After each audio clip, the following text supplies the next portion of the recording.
There's a woman who put on Reddit, she was criticized by her coworkers because somebody brought in treats. A guy brought in brownies or cake.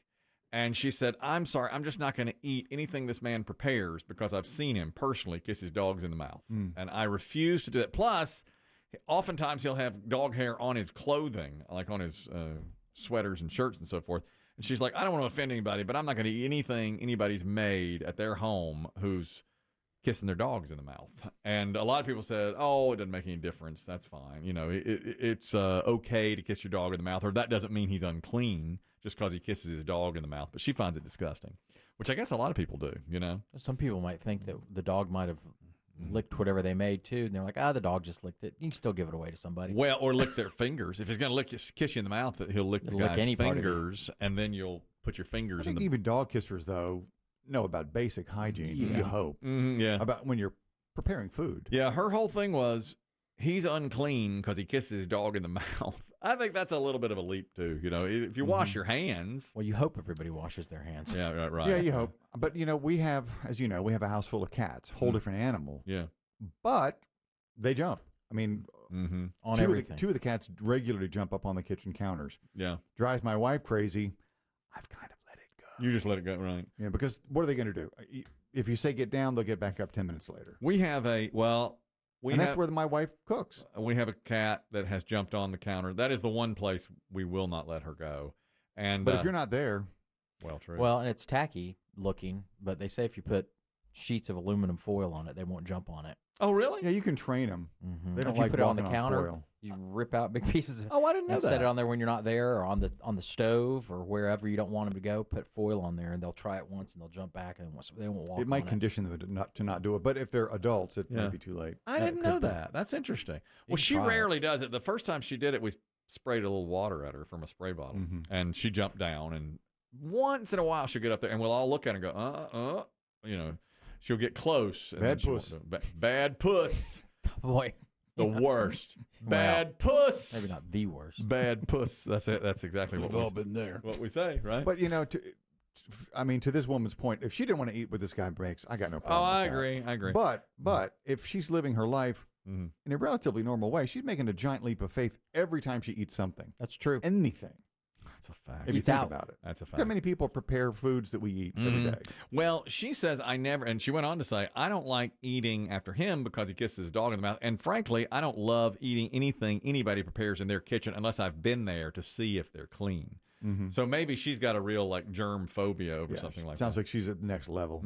I guess you can trust a restaurant more because they are graded every so often. But even then, you don't know. You don't know what they do with their house. Yeah, and you're taking a leap. You're taking a leap at a restaurant. You know, you don't know who's. I mean, preparing. if you're really going to go to the nth degree, I mean, what about the butcher and the person that puts the salad on the salad bar at the grocery store, and makes cans the beans at the bean factory? Right. I mean, you can really go crazy with it. Yeah, that's true. You just have to trust. Yeah, a lot of trust. Eventually. Lisa, you're talking about cats on the counter. And the silver Go ahead.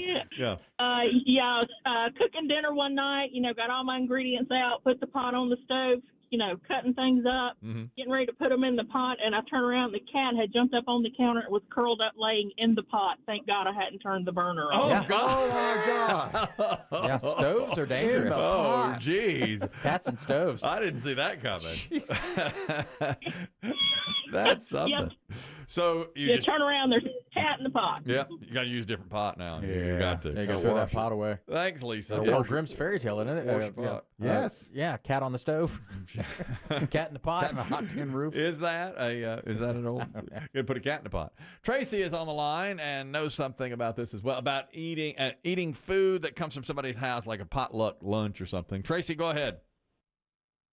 So in the past, I had generally been pretty, trusting for the most part, right? Just always assuming positive intent. That's corporate speak. Yeah. So anyway, I remember one year back when people were in the office and whatnot, we had a potluck for Thanksgiving at the office, huge event. And we had everything set out in a conference room and everything, and people were making their way around the table, making their plates. And as I was making my plate, one of my coworkers elbowed me really hard and said, don't touch that. And I said, why? And she said, come with me. So I followed her out the conference room to this guy's desk whose dish it was. Mm-hmm. And on his wall, cubicle wall, were different pictures and whatnot, cats all over the kitchen. I was like, oh, hell no. We're not even going there. Wow. Now that is some investigating.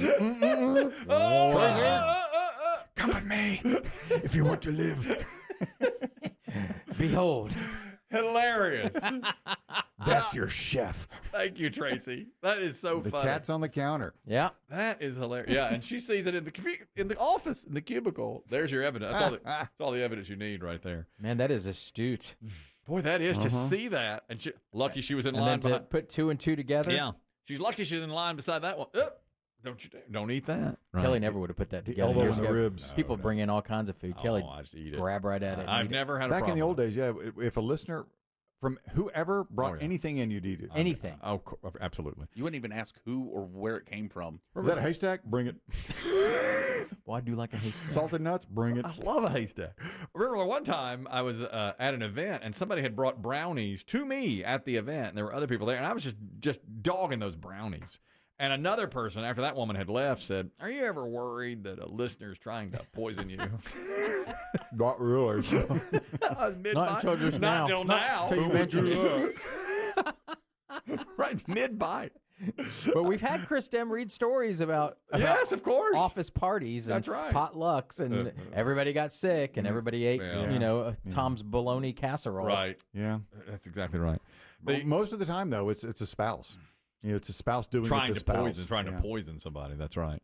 This is the D.C. Curry. This all started because a woman didn't like that her coworker who brought him the treats kisses his dog on the mouth, and D.C. Curry talks about that. You want to understand white folk? Just act white for a day. Get up in the morning and do things that white folk do. Kiss your dog in the mouth. Cuss your mama and daddy out. Go to the mailbox, get your bills, open them up, and pay them soon as you look at them. See if your ass ain't a little out of touch with reality. If you don't understand Mexican folk, hell, act Mexican for a day. Get up Monday morning, get in your car in the middle of rush hour, get out on the highway in the fast lane, run out of gas, and then just sit there like a damn fool. Like somebody gonna bring your ignorant ass some gas. Put 16 or 17 bad little Mexican chillin' in the front seat of a station wagon Chevy. Bunch of oranges in the back seat. Go riding around town for a week. Eat beans 4 or 5 times a day. See if you feel like going to work the next damn week. Then if you ain't black, act black for a while. Do things that black folk do. Go to work Monday morning, cuss your boss out. Tell him what you ain't gonna damn do. What he better not damn do. Then go back to the house and sit down and worry, wondering if your ignorant ass got a job to go to or not Tuesday morning. I think that is the funniest piece of stand-up. I mean, that guy is hilarious. That is hysterical.